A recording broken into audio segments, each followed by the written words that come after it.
अस्सलामुअलैकुम जी। वालेकुम सलाम। सर अपना नाम बताइएगा। मेरा मुराद खान नाम है। मुराद साहब कहाँ से आपका ताल्लुक है? मेरा शाह फैसल का ये बताइएगा मुझे कि आपका पाकिस्तान मरकज़ी मुस्लिम लीग से कोई ताल्लुक भी है या कोई ताल्लुक नहीं है आपके इनके? सर मेरा मुस्लिम लीग से ताल्लुक नहीं है, मेरा पहली मरतबा ताल्लुक पड़ा है।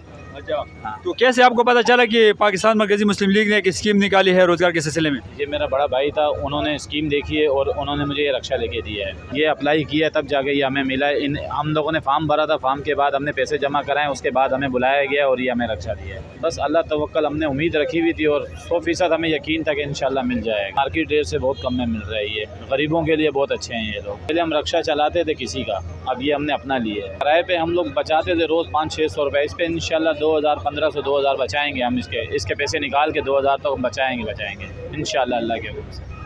तो क्या पैगाम देना चाहेंगे आप पाकिस्तान मरकज़ी मुस्लिम लीग के लिए? बस मेरे भाई, इन लोगों ने गरीबों का साथ दिया, अल्लाह इनके कारोबार में बरकत दे। अल्लाह जैसे ये काम कर रहे हैं इनके और काम अच्छे चलें। जैसे ये काम करेंगे सब गरीबों का घर चलेगा, जिसका घर चलेगा वो इनके लिए दुआ करेगा, हम भी दुआ करेंगे, हर बंदा इनके लिए दुआ करेगा।